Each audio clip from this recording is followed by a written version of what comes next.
Hello नमस्ते, स्वागत है आप सभी साथियों का एसएससी जीडी के एक नए प्रैक्टिस में सेट में। कैसे हो साथियों? उम्मीद करता हूँ बहुत ही शानदार होंगे और आपकी जो तैयारी है बहुत बेहतरीन तरीके से चल रही होगी। साथ ही पहला क्वेश्चन आपकी स्क्रीन पे है, बताएंगे क्या होगा इसका आंसर। और अगर आप हमारे चैनल पर नए हैं तो चैनल को सब्सक्राइब करके वीडियो लाइक शेयर जरूर करें। घृणास्पद का क्या संधि विच्छेद होगा? घृणा धनपद, घृणा धनपद, घृणा प्लस अस्पाद, घृणा प्लस अस्पद। बताएंगे साथी क्या होगा? साथ ही इसका जो राइट आंसर हो जाएगा ऑप्शन सी हो जाएगा। इसका संधि विच्छेद जो होगा वो होगा घृणा धन आस्पाद, आस्पाद। इसमें कौन सी संधि है साथी? यहाँ पे आ से मेल हो रहा है तो क्या निर्माण हो रहा है? बड़ा आ, जिसमें कौन सी संधि है? दीर्घ संधि है। कौन सी संधि है? दीर्घ स्वर संधि है। आप ये भी याद रखेंगे। ओके साथी, अगला क्वेश्चन बताएंगे। क्वेश्चन नंबर 2 है आपके स्क्रीन पर। रागी शब्द का तद्भव रूप क्या होगा? रागी शब्द का तद्भव रूप क्या होगा बताना है। राखी होगा, रात्रि होगा, सोना होगा, रानी होगा। साथी एक होता है राज्ञा, जिसका होता है राजा। तद्भव रूप क्या होता है? राजा होता है। राज्ञा तत्सम रूप है, इसी का स्त्रीलिंग होता है रागी। रागी का क्या हो जाएगा? रानी हो जाएगा। तो इसका जो राइट आंसर होगा ऑप्शन डी हो जाएगा, रानी। तद्भव शब्द संस्कृत का हिंदी जो रूपांतरण होता है वही क्या होता है? तद्भव कहलाते हैं, याद रखेंगे। अगला क्वेश्चन, क्वेश्चन नंबर 3 है आपकी स्क्रीन पर। मीन का पर्यायवाची है। मीन का आपको बताना है कि कौन सा पर्यायवाची शब्द है। मत्स्य है, विभावरी है, सिखी है, सहायक है। क्वेश्चन नंबर 3 का साथी क्या होगा आंसर? साथी मीन किसको कहते हैं? मछली को कहते हैं। मछली, जिसे झक भी कहते हैं। झक किसके पर्यायवाची है? मछली के पर्यायवाची है। मछली को जल जीवन भी कहते हैं। शफरी, शफरी जलीय जीव। और मत्स्य भी कहते हैं। क्या कहते हैं? मत्स्य भी कहते हैं। तो इसका जो राइट आंसर हो जाएगा ऑप्शन ए हो जाएगा। विभावरी साथी किसको कहते हैं? रात का पर्यायवाची है। रात या रात्रि, रजनी, ये सब किसके पर्यायवाची है? विभाग के हैं। सहायक किसको कहते हैं साथी? बाढ़ का पर्यायवाची है। किसका है? बाढ़ का, जिसको तीर भी कहते हैं। जिसको क्या कहते हैं? तीर भी कहते हैं, याद रखेंगे। अगला क्वेश्चन बताएंगे। क्वेश्चन नंबर 4 है आपके स्क्रीन पर।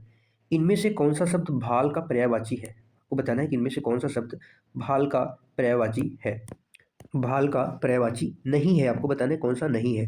ललाट है, मस्तक है, गेंद है, कपाल है। बताएंगे साथी। साथी भाल के पर्यायवाची शब्द में ललाट होता है, मस्तक भी होता है, और क्या होता है? कपाल भी होता है, जिसको माथा भी कहते हैं। क्या कहते हैं? माथा। लेकिन गेंद नहीं कहते। क्या कहते हैं? गेंद नहीं कहते हैं। इसका जो राइट आंसर हो जाएगा ऑप्शन सी हो जाएगा।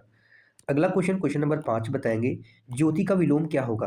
आपको बताना है कि ज्योति का क्या विलोम शब्द है। चांदनी है, तम है, प्रकाश है, दीप्ति है। क्वेश्चन नंबर 5 का साथी क्या होगा आंसर?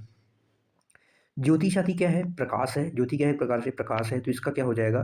तम यानी अंधियारा। तम क्या होता है? अंधकार, जिसको अंधेरा कहते हैं। जिसको क्या कहते हैं? अंधेरा या अंधकार कहते हैं। किसको कहते हैं? और प्रकाश साथी ज्योति, जिसे हम उजाला कहते हैं। ज्योति क्या होता है? वही उजाला होता है। अगला क्वेश्चन, क्वेश्चन नंबर 6 है आपके स्क्रीन पे। इनमें से कौन सा वाक्य शुद्ध है? आपको बताना है कि इनमें से कौन सा वाक्य शुद्ध बताना है। मोहन सुबह ही पटना सिधार गया। मोहन सुबह ही पटना चला गया। मोहन सुबह ही पटना को चला गया। मोहन सुबह ही पटना में पधार गया। सिधार गया, पधार गया, पटना को ही चला गया। तो यहाँ पे क्या इसका राइट आंसर हो जाएगा? ऑप्शन बी हो जाएगा, मोहन सुबह ही चला गया। पूर्ण रूप से यही वाक्य शुद्ध है। अगला क्वेश्चन, क्वेश्चन नंबर 7 है आपके स्क्रीन पर। सही वर्तनी वाला शब्द कौन सा है? आपको बताना है कि सही वर्तनी का कौन सा शब्द है। निसंदेह, निसंदेह, निस्संदेह, निसंदेह। बताएंगे साथी क्या होगा इसका राइट आंसर। साथी हम अगर इसके वर्ण विच्छेद की बात करें तो यह होता है निह धन संदेह। क्या होता है? निह धन संदेह। और इससे क्या बनता है? निस्संदेह। निस्संदेह शब्द शुद्ध होता है। तो इसका जो राइट आंसर हो जाएगा ऑप्शन सी हो जाएगा। बाकी ये सारे क्या है? गलत है। ठीक है। अगला क्वेश्चन, क्वेश्चन नंबर 8 है आपकी स्क्रीन पर। सही वर्तनी वाला शब्द कौन सा है? आपको बताना है कि इनमें से कौन सी वर्तनी है जिसकी शब्द शुद्ध है। लखपति, लखपति, लक्षपति, लखपति। साथी लखपति में त में साथी कौन सी मात्रा होती है? छोटी मात्रा होती है। लखपति, लक्षपति नहीं होता है। इसका राइट आंसर हो जाएगा ऑप्शन ए, लखपति। टी में कौन सी मात्रा होती है? छोटी मात्रा। अगला क्वेश्चन बताएंगे। क्वेश्चन नंबर 9 है आपके स्क्रीन पर। अनुरूप में कौन सा शब्द है? आपको बताना है कि अनुरूप में कौन सा शब्द है। अव्ययी भाव समास है, तत्पुरुष है, बहुव्रीहि समास है, कर्मधारय समास है। बताएंगे साथी। जिसका पहला पद क्या हो? अव्यय हो। जिसका पहला पद क्या हो? अव्यय हो, वहां पे कौन सा समास होता है? अव्ययी भाव समास होता है। अनु यहाँ पे क्या है साथी? उपसर्ग है। अनु क्या है? यहाँ पे उपसर्ग है। तो ये हो जाएगा अव्ययी भाव समास। पुनरावृत्ति वाले जो शब्द होते हैं, पुनरावृत्ति वाले जो शब्द आते हैं वो भी क्या होते हैं? अव्ययी भाव समास होते हैं। जैसे हमने कहा पल पल, पल पल, इसमें कौन सा समास है? पल पल में तो अव्ययी भाव समास है। याद रखेंगे। तत्पुरुष समास में कारक चिन्हों का प्रयोग होता है। बहुब्रीहि समास में अन्य पद प्रधान होता है। कर्मधारय समास में एक पद विशेष और एक पद क्या होता है, विशेषण होता है। एक पद विशेष और एक पद विशेषण होता है। ये भी चीज़ें हमें याद में रखनी है। अगला क्वेश्चन बताएंगे, क्वेश्चन नंबर 10 है आपकी स्क्रीन पर। घाव पर नमक छिड़कना, घाव पर नमक छिड़कना मुहावरे का क्या अर्थ है आपको बताना है। घाव पर नमक लगाना, पुरानी बातें दोहराना, दुखी को अधिक दुखी करना, किसी का मजाक उड़ाना। घाव पर नमक छिड़कना का अर्थ साथी क्या होता है कि दुखी व्यक्ति को और दुखी करना, दुखी को अधिक दुखी करना, वही होता है घाव पर नमक छिड़कना। न कि घाव पर नमक लगाना, न कि पुरानी आदतें दोहराना, न कि किसी का मजाक उड़ाने से संबंध है। अगला क्वेश्चन बताएंगे, क्वेश्चन नंबर 11 है आपकी स्क्रीन पर। जो ममत्व से रहित हो, किससे रहित हो, ममत्व यानी प्रेम। जो ममत्व से रहित हो के लिए कौन सा शब्द है, निर्मोही है, निर्मम है, निरामय है, निष्ठुर है। क्वेश्चन नंबर 11 का साथी क्या होगा, उसको कहते हैं निर्मम। जो ममत्व से रहित हो उसको क्या कहते हैं, निर्मम। निर्मोही साथी जिसको कहते हैं मोह माया से जो रहित हो, जिसको जो मोह माया से रहित हो उसको निर्मोह कहते हैं। और निष्ठुर यानी जिसका हृदय क्या हो, कठोर हृदय वाला जो होता है, कठोर हृदय, कठोर हृदय वालों को क्या कहते हैं, निष्ठुर कहते हैं। अगला बताएंगे, क्वेश्चन नंबर 12 है आपकी स्क्रीन पर। परंपरा से चली आ रही बात के लिए आपको बताना है कि जो परंपरा से बात चली आ रही है उसके लिए कौन सा एक उपयुक्त शब्द है। प्रतिश्रुति है, अनुश्रुति है, लोकोक्ति है, उपकारी है। उपकारी साथी क्या होता है, भलाई करने वाले को कहते हैं, जो भलाई करता है। तो भलाई करने वाला, भलाई जो करने वाला होता है वो उपकारी होता है। लोकोक्ति यानी साथी क्या होता है, कहावत एक प्रकार से होता है। और प्रतिश्रुति जो होता है प्रतिज्ञा या वचन को कहते हैं। प्रतिश्रुति यानी प्रतिज्ञा या वचन। तो इसका जो राइट आंसर हो जाएगा ऑप्शन बी हो जाएगा, अनुश्रुति। परंपरा से चली आ रही बात अनुश्रुति होता है। अगला क्वेश्चन, क्वेश्चन नंबर 13 है आपकी स्क्रीन पर। अव्यय के साथी कितने भेद हैं आपको बताना है कि अव्यय के कितने भेद हैं। 3 है, 4 है, 5 है, 6 है। क्वेश्चन नंबर 13 का साथी क्या होगा, राइट आंसर। साथी अव्यय के कितने भेद होते हैं, 4 भेद होते हैं। कौन कौन से होते हैं, पहला होता है साथी क्रिया विशेषण, क्रिया विशेषण होता है, हम इनके भेद भी जान लेंगे। दूसरा क्या होता है, संबंध बोधक अव्यय, संबंध बोधक होता है। और तीसरा साथी क्या होता है, समुच्चय बोधक होता है। तीसरा जो होता है समुच्चय बोधक होता है। चौथा क्या होता है, विस्मयादि बोधक होता है। क्या होता है, विस्मयादि बोधक होता है। आप इन्हें भी याद रखेंगे। एक चीज़ और साथी, एक पॉइंट और इसमें नोट करेंगे, अव्यय को क्या कहते हैं, अविकारी शब्द भी कहते हैं। क्या कहते हैं, अविकारी भी कहते हैं, अविकारी कहते हैं। अविकारी जिसमें विकार नहीं आता, किसके अनुसार, लिंग वचन, लिंग वचन काल कारक के अनुसार कोई भी परिवर्तन इसमें नहीं होता। तो इसका जो राइट आंसर हो जाएगा ऑप्शन बी हो जाएगा, आपको याद रखना है। अगला क्वेश्चन बताएंगे, क्वेश्चन नंबर 14 है आपकी स्क्रीन पर। उसने कटोरा भर दूध पिया, उसने कटोरा भर दूध पिया। यहाँ आपको बताना है साथी, उसने कटोरा भर दूध पिया में अव्यय कौन सा है, कटोरा है, भर है, दूध है, पिया है। अव्यय साथी अभी हमने आपको बताया कि ये परिवर्तित नहीं होती है, चाहे जो भी हो जाए, लिंग वचन इनका चेंज नहीं होता है, ये परिवर्तित नहीं होते हैं। और इन्हें क्या कहते हैं, अविकारी भी कहते हैं। इन्हें क्या कहते हैं, अविकारी भी कहते हैं। कटोरा क्या है साथी, यहाँ पे संज्ञा है, क्या है, संज्ञा है।